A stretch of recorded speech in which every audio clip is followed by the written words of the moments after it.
انسانیت اس قدر زوال کا شکار ہو جائے گی کہ انسان ہی انسانوں کو ایسی سزائیں دے گا کہ کسی کے وہم و گمان میں بھی نہیں ہوگا۔ انسانی حقوق کے لیے دنیا بھر میں سرگرم رہنے والے ممالک اور خود کو انسانی حقوق کے علم بردار کہنے والے برائے نام ہیومن سربراہان دراصل انسانیت کی سب سے زیادہ تذلیل کرنے والے نکلے۔ آج کل مہذب دنیا میں کسی مجرم کو سزائے موت دینا بھی برا تصور کیا جاتا ہے۔ اس کی بجائے تعمیری سزاؤں کو ترجیح دی جاتی ہے تاکہ مجرم زندہ رہ کر اپنے آپ کو بدلنے کی طرف لوٹ جائے۔ لیکن یہاں مہذب دنیا یہ سب دنیا کو تو بتاتی ہے لیکن خود اس پر عمل نہیں کرتی۔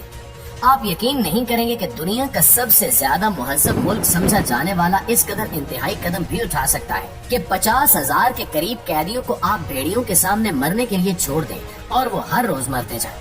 یہ وہی ممالک ہیں جو آئے روز ہمیں انسانیت پر درس دیتے ہیں اور ہمیں دوسروں کے کام میں ٹانگ اڑانے سے منع کرتے ہیں، لیکن خود یہ ممالک پاکستان سمیت دیگر مسلم ممالک میں بھی مداخلت کرتے ہیں اور ان ممالک میں خفیہ کارروائیوں میں ملوث پائے جاتے ہیں۔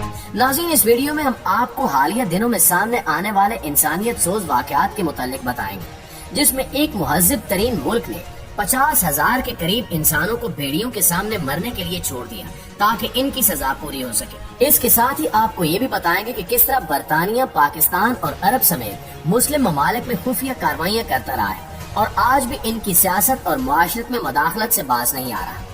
اس ویڈیو میں آج ہم آپ کو وہ حقائق بتائیں گے جو انٹرنیشنل میڈیا پر لیک ہوئے ہیں اور اس حوالے سے باقاعدہ دستاویزات بھی موجود ہیں۔ ناظرین گرامی، روس میں ایک روایت ہے کہ ایک خاص گروہ باقاعدہ کرائے پر فوجی لیتا ہے اور پھر ان کو جنگوں کے لیے مختلف ممالک میں بھیجا جاتا ہے۔ اگر یہ فوجی زندہ واپس لوٹ آئے تو انہیں مختلف انعامات دیے جاتے ہیں، جبکہ مرنے کی صورت میں ان کا نام و نشان تک مٹ جاتا ہے۔ حال ہی میں اسی طرح کا ایک گروہ جس کا نام گروپ ویگس ہے نے 50,000 کے قریب لوگ جنگ کے لیے بھیجے تھے، جن میں گروپ کے سربراہ کے مطابق 10,000 اب تک ہلاک ہو چکے ہیں۔ دراصل یہ سارے روسی جیلوں میں قید مجرمان تھے جو اپنی سزا کاٹ رہے تھے۔ ان کو لالچ دیا گیا کہ اگر یہ یوکرین میں جا کر روس کی طرف سے جنگ میں حصہ لیں گے تو ان کو زندہ لوٹنے پر رہا کر دیا جائے گا، لیکن ان 50,000 قیدیوں میں اب تک 10,000 لقمہ اجل بن چکے ہیں۔ یہ کہانی تب شروع ہوئی تھی جب گروپ ویگس کے سربراہ نے روسی جیلوں کا دورہ کیا اور اس کے بعد انہوں نے ان جیلوں میں قید قیدیوں کو کہا کہ وہ یوکرین میں لڑائی کے لیے ان کے گروپ میں شامل ہو جائیں اور اگر یہ زندہ واپس آ گئے تو انہیں رہا کر دیا جائے گا۔ روسی عوام کہہ رہے ہیں کہ ان قیدیوں کو یوکرین میں چارے کے طور پر استعمال کیا گیا اور ویگس گروپ میں سب سے زیادہ ان کی ہلاکتیں ہوئی۔ یہ اس قدر انسانیت سے آ رہی ہیں کہ خود اس حوالے سے ویڈیو بیان بھی جاری کرتے ہیں اور پھر دیگر قیدیوں کو بھی تلقین کرتے ہیں کہ وہ بھی ان کے ساتھ اس مشن میں حصہ لیں۔ ویگس گروپ کے سربراہ نے ایک ویڈیو بیان میں کہا ہے کہ میں 50,000 قیدیوں کو لے کر گیا جن میں 20% مارے گئے۔ اسی تناسب سے اس گروپ کے ساتھ کانٹریکٹ کرنے والے بھی ہلاک ہوئے، لیکن انہوں نے تعداد نہیں بتائی۔ ممکن ہے کہ مرنے والوں کی تعداد اس سے کہیں زیادہ ہو۔ دوستو، اس وقت روس اور یوکرین میں جنگ چل رہی ہے۔ روس کی فوج نے چند روز پہلے کہا تھا کہ مشرقی یوکرین کے شہر باخموت پر قبضہ کر لیا گیا ہے، لیکن یوکرین نے کہا تھا کہ لڑائی جاری ہے۔ اس حوالے سے اس گروپ کے ہیڈ نے بھاری جانی نقصان پر روس کی قیادت پر شدید غصہ بھی کیا اور کہا کہ روسی وزیر دفاع اور چیف آف جنرل سٹاف نااہل ہے۔ مارے جانے والوں کے دسیوں ہزاروں رشتہ دار ہیں اور غالباً ان کی تعداد لاکھوں تک پہنچ جائے گی۔ ہم اس سے چھپ نہیں سکتے۔ انہوں نے روس کی ملٹری ایلیٹ کو کہا کہ وہ اپنے بچوں کو بھی محاذ جنگ پر بھیجیں تاکہ انہیں بھی احساس ہو کہ جس طرح ہم انسانوں کو ان بھیڑیوں کے سامنے بے سر و سامانی کی حالت میں پھینک رہے ہیں، اس کا کتنا درد ہوتا ہے۔ اسی ویڈیو گروپ میں ویگس گروپ کے سربراہ نے مزید کہا کہ ان کے لوگ 1 جون تک باخموت سے نکل آئیں گے اور کنٹرول روسی فوج کے حوالے کر دیں گے۔ دنیا میں جتنی بھی بڑی جنگیں ہوئی ہیں اس میں ہمیشہ ان مہذب ممالک کا کردار رہا ہے اور انہوں نے آج تک سب سے زیادہ انسانوں اور انسانیت کی تذلیل کی۔ انہوں نے سب سے زیادہ انسانوں کو قتل کیا ہے اور قتل کروایا ہے۔ روس اور یوکرین جنگ میں مئی کے اوائل میں مشرقی یوکرین اور خاص طور پر باخموت میں 5 ماہ کے دوران 20,000 روسی فوجی مارے گئے اور 80,000 زخمی ہوئے، لیکن آپ ہمیشہ یہی سنیں گے کہ مسلمان دہشت گرد ہیں اور اسلام دہشت گردی کا درس دیتا ہے، جبکہ ان کی اپنی حالت پوری دنیا کے سامنے ہے۔ آج بھی پوری دنیا میں کہیں پر بھی مسلمانوں کے مابین کوئی جنگ نہیں چل رہی، لیکن یہ انسانیت کے رکھوالے آج بھی برسر پیکار ہیں۔ صرف یہی نہیں، یہ ممالک اپنے لوگوں کو جنگوں میں ڈال کر مروا رہے ہیں، بلکہ اس طرح کے کئی ممالک ایسے بھی ہیں جو دیگر ممالک میں خفیہ کارروائیاں کر کے ان ممالک کے شہریوں کو بھی مارتے ہیں۔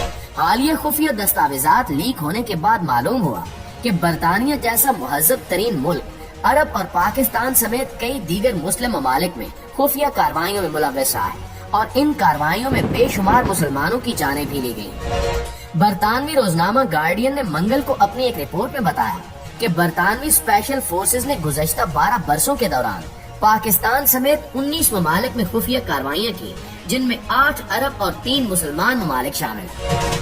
میڈیا لیکس کی بنیاد پر تحقیق group action on armed violence یعنی AOAV کی ایک رپورٹ میں ان ممالک کی فہرست دی گئی ہے جہاں برطانیہ نے ایلیٹ یونٹس بھیجے اور وہاں کارروائیاں سر انجام دی۔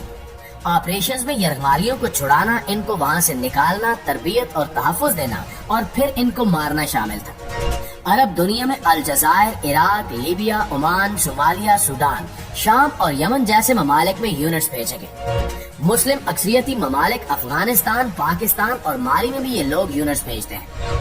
شامی حکومت ایک قابل ذکر ہدف تھی، جہاں 2013 میں منصوبہ بند فضائی مہم سے قبل بمباری کے ممکنہ مقامات کی نشاندہی کرنے کے لیے یونٹس بھیجے گئے تھے۔ برطانوی پارلیمنٹ میں اس مہم کے خلاف ووٹ بھی دیا گیا تھا، لیکن پھر بھی یہ انسانیت سوز واقعات رونما ہوتے رہے۔ AOAV کا کہنا ہے کہ انہیں دنیا بھر میں انتہائی خطرناک مشنز کے احکامات براہ راست وزیر اعظم یا وزیر دفاع کی جانب سے جاری کیے گئے ہیں اور انہیں انتہائی خفیہ رکھا گیا۔ دوستو، اگرچہ جنگی کارروائیوں کے لیے برطانوی پارلیمنٹ سے منظوری لازمی ہوتی ہے، لیکن چھوٹے پیمانے پر اسپیشل فورسز کی کارروائیاں ارکان پارلیمنٹ کے علم کے بغیر کی جا سکتی ہیں۔ 2015 میں اس وقت کے وزیر اعظم ڈیوڈ کیمرون نے SAS کو مشرق وسطی میں اسلام پسند رہنماؤں کو پکڑنے اور ہلاک کرنے کی خود مختاری دی تھی۔ یہ فیصلہ تیونس میں ہونے والے دہشت گرد حملے کے بعد کیا گیا، جس میں ایک ہوٹل کے اندر 30 برطانوی مارے گئے تھے۔ سال کے شروع میں برطانیہ کی اسپیشل فورسز کی اس وقت جانچ پڑتال کی گئی جب ایک عوامی تحقیقات میں یہ بات سامنے آئی تھی کہ ان یونٹوں نے 2010 سے 2011 کے درمیان افغانستان میں طالبان کے 50 سے زیادہ ارکان کو ماورائے عدالت قتل کیا ہے، جبکہ ان کا جرم ابھی تک واضح نہیں تھا۔ حتیٰ کہ یہ بھی واضح نہیں تھا کہ آیا یہ لوگ طالبان رہنما تھے بھی یا نہیں۔ عام تاثر یہی مل رہا ہے کہ یہ افغانستان کے مقامی لوگ تھے۔ اس گروہ کے مطابق گزشتہ ماہ سوڈان میں جھڑپیں ہونے کے بعد برطانیہ کی اسپیشل فورسز نے خرطوم سے برطانوی سفارتکاروں اور ان کے اہل خانہ کے ایک چھوٹے سے گروپ کے انخلا کی نگرانی کی اور انہیں دارالحکومت کے شمال میں واقع ایک ہوائی اڈے پر منتقل کیا، لیکن اس دوران مقامی شہریوں کی جانوں کی پرواہ تک نہیں کی گئی۔ اس سال کے شروع میں لیک ہونے والی دستاویزات میں یہ انکشاف بھی ہوا تھا کہ روسی حملے کے دوران یوکرین میں اسپیشل فورسز کے تقریباً 50 ارکان موجود تھے۔ رپورٹ کے جواب میں برطانوی وزارت دفاع کے ترجمان کا کہنا تھا کہ یہ حکومتوں کی دیرینہ پالیسی ہے کہ وہ برطانیہ کی اسپیشل فورسز کے بارے میں کوئی تبصرہ نہ کریں۔